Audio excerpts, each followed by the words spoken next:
Neredesin sen? Sen neredesin? Nerede? Bizim oradaki mi? Tamam biz de GOP'tan aşağı iniyoruz ya. GOP'a kadar şey yapıyoruz, çekim. Bizim de yaptığımız bir emek var yani. O dedim gözüksün, insanlar görsün neyin ne olduğunu falan.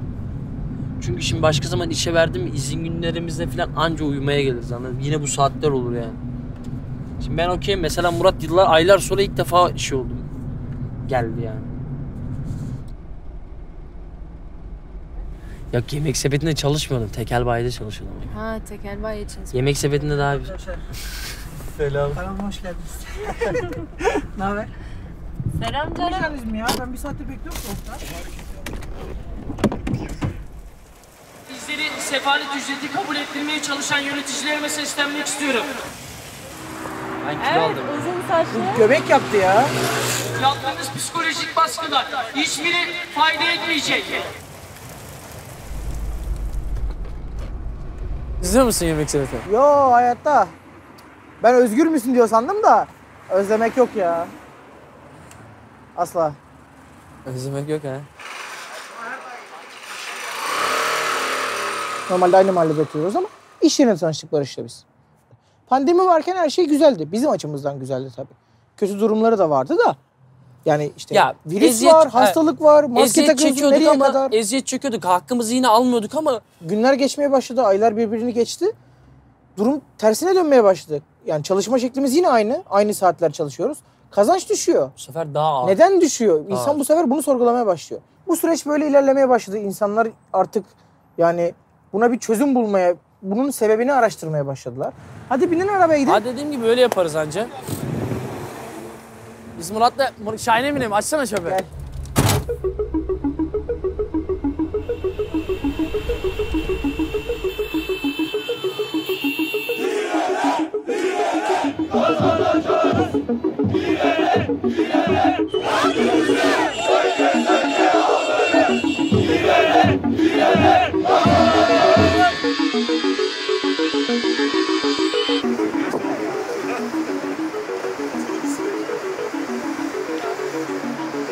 Buradan da umutlu mücadelesine devam eden saygıdeğer arkadaşlarıma hepsini yürekten diliyorum. Herkesin umutlu mücadelesine devam etmesini diliyorum. Bir günde Yemek Sepeti'nin önünde, şirketin önünde ne kadar insan vardı ya? Nereden baksana? Dünya kadar 3000, insan 5000 vardı kişi ya. vardı. Valelerin Şirketin hepsi yolu dolu. komple kapanmıştı. Şirketin güzergahı komple insanla doluydu. Bu insanların hepsi Yemek Sepeti çalışanı. Yemek Sepeti alımı durdurdu. Sipariş Personel alımını durdurdu. durdurdu. Sipariş alımını Alımını durdurdu. durdurdu. Sipariş veremiyorsun Yemek Sepeti'nden. Niye? Kuryelerin hepsi şirketin önünde. Sana avaz avaz bağırıyorlar. Benim hakkımı benden çalma diye. Yani 100.000 liradan Yemek Sepeti hissesi 30.000 liralara düşüyor. Bir hafta içerisinde. Yani %70'den daha fazla değer kaybediyor. Yani bize bir senede vereceği parayı onlar bir seneye, Bir bir haftada senede kaybetti. belki 10 senelik belki cirolarını kaybetti. Nereden? Güzeltepe'den bizim deponun oradan gidelim. Tamam.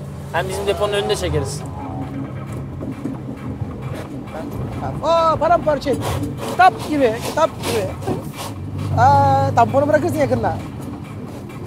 Adamda para var herhalde ya. Para var oğlum ya. Adamın bindiği araba 500 milyar.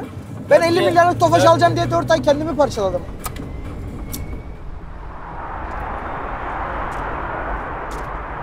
Yani düşün ya, askerden geldin direkt bu işe girdin.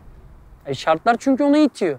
Ama şartlar onu itiyor da biz bu şartlar altında bununla çalışamayız yani. Sendika üye olmaya çalışıyoruz. Sendika üye olurken işte hata veriyor. Güzel sanatlar ve ofis çalışanı olarak gözüküyoruz. Yani neden bu? Neden bu yani? Bizi neyi reva görüyorsunuz ki? Hani ofis çalışanız, geleyim ben merkeze, haftanın 5 günü çalışayım. Merkezdeki çalışanlar gibi cumartesi pazar evimde oturayım. Bak, kazayı tam burada yaptım. Sütlerin Sen önünde neyle çarpıştın? diye öyle arabaya vurdum. Arabaya vurdun. Ha. Yaşıyorsun hala ama. Sanayiye gidiyordum. Hala yaşıyorsun ama. Bak buraya, bak şuraya, şu ev var ya, konfor park. Buraya siparişi bırakacaktım arkadaşıma. Tam şunun önünde yaptım, şu öbür yolda. 10 gün evde yattım. Bir tane yöneticim aramadı beni. Bir tane yöneticim. Biz sağ karamanlarıydık. Biz dükkanın bel kemiğiydik. Biz şirketin en önemli insanıydık. Bir tane insan aramadı. Biz bugün varız, yarın yokuz yani. Ya dediğim gibi bütün kurye arkadaşlar evinden ya da sevdiklerinden helallik alarak çıkıyor. Yani öyle küste müste çıkarak, kavga ederek çıkmıyorlar yani. Dikliği görebiliyor musun?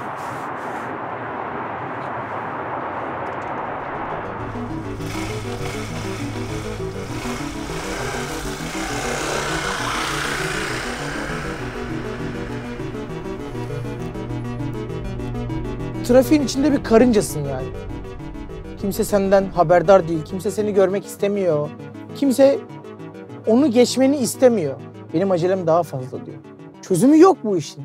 Yani toplanıp gitmemiz lazım bir kısmının yani. Desin ki kardeşim motorla bir tane 50 cc bile yarım litre su bile taşınmayacak. Yasak. Çok kolay bir şey yani bir Çalışma Bakanlığı bir tane kanun sunacak. Geçmesi 10 saniye 5 saniye.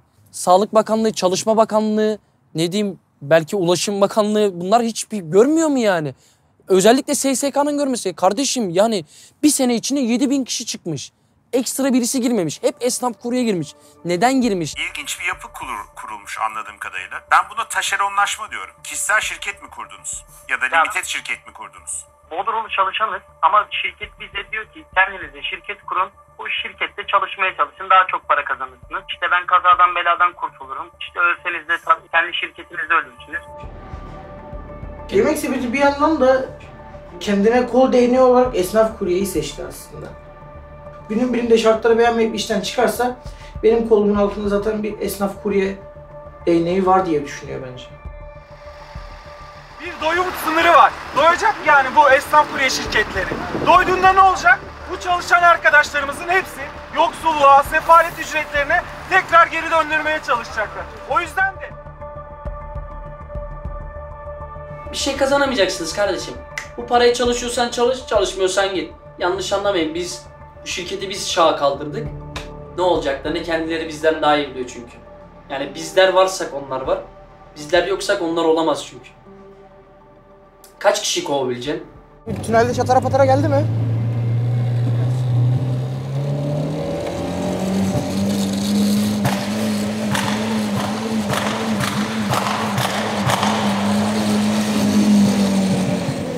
Mükemmel bir şey ya. Vallahi billahi başka hiçbir şeyden bu kadar zevk alamıyorum. Ha? Motor yok artık ya. Abicim motor. Kış geldi ya. Kışın motora binilmez ya. Tuttuğunuz tutanaklar, yaptığınız psikolojik baskılar hiçbiri fayda etmeyecek. Burada 18 gündür devam ettiğimiz gibi 18 olur, 50 olur, 60 olur, 100 olur. Burada yok. Kaçıncı gün oldu? 24. 26. Pazar günü artık grevde şey yapacağız. Doğum günümü kutlayacağız. Ya bence güzel geçiyor yani. Boş geçtiğini düşünmüyorum ben. Ya az kişi kalmasının bir önemi yok. Şu an kamuoyu falan bütün halk yanımızda yani. Zaten onu görerek bir hareket edemiyorlar bence.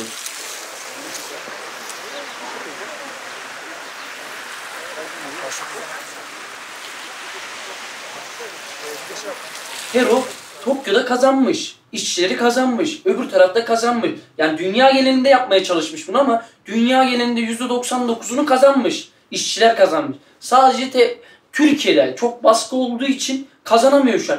Bizi duymayan, umursamayan bu şirket ne yapmaya çalışıyor acaba? Neyin peşinde ya? Ya aslında duyuyorlar. Çünkü merkezden bize adamlar geliyor. Mesela bana fenomen diyorlar. Lakabım artık şirkette fenomen. Çünkü çoğu kanala çıkıp gerçekleri işte bize yapılan psikolojik baskıları söylediğim için adam fenomen ne yapıyorsun diye beni çağırıyor mesela.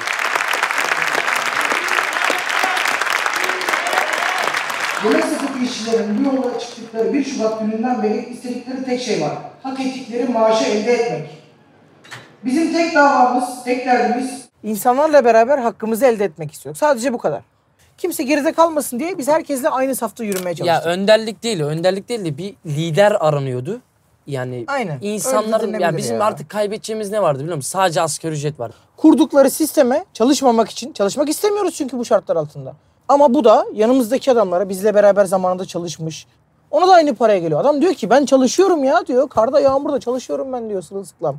Ben niye aynı parayı alıyorum diyor. Çıkın pakete bırakın oğlum bu işleri çıkın yapmayın. pakete diyor. Bırakın bu işleri Kulak diyor. yiyorsunuz, Falan haram para Kulak yiyorsunuz yiyorsunuz tarzında falan filan işlerine şeflerden, girişti bir ara. meflerden çoğu kişiden de duyduk bunları yani. Dedim ki yol şey değil dedim daha dedim geç değil yani gelmek istersen sen de bu yola geçebilirsin ya.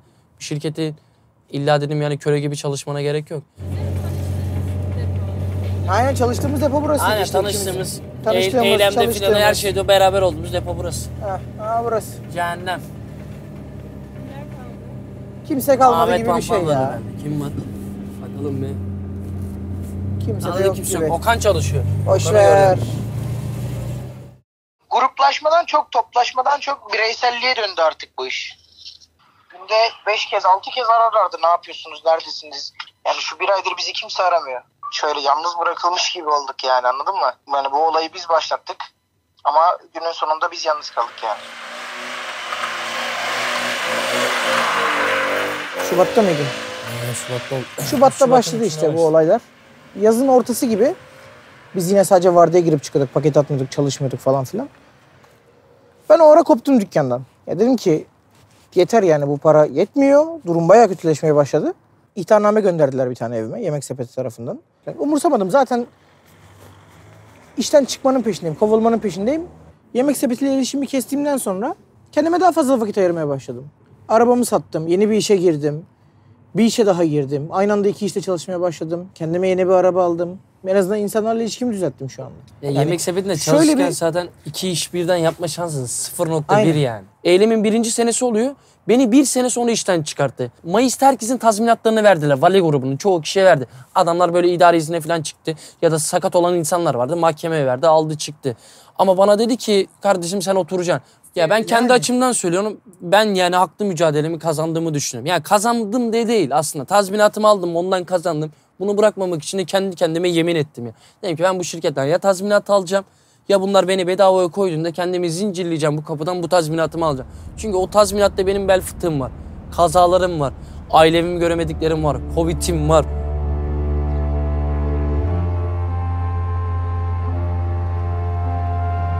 Kuryelik yapacağım. Motor aldım ona göre. 7-8 ay daha şunun borcu bitene kadar motorluk yapmayı düşünüyorum. Bol bol şeylere bakıyoruz. İş ilanlarına bakıyoruz işsiz olunca. Başka yaptığımız bir şey yok. Ya da bir yerde iş var mı, yok mu? Arkadaşlarını arıyorsun, iş nerede var? Bana yakın ya da benim bildiğim bölgeler falan. Bu bizim yaptıklarımız yine sosyal platformda çıkacak.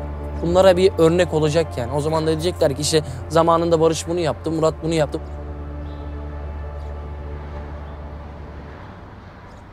Çok bir şey değil yani. Sadece birlik ve beraberlik olursa zaten yapamayacağın hiçbir şey yok bu ülkenin. Demek istediğim bu. Başka da bir şey yok yani.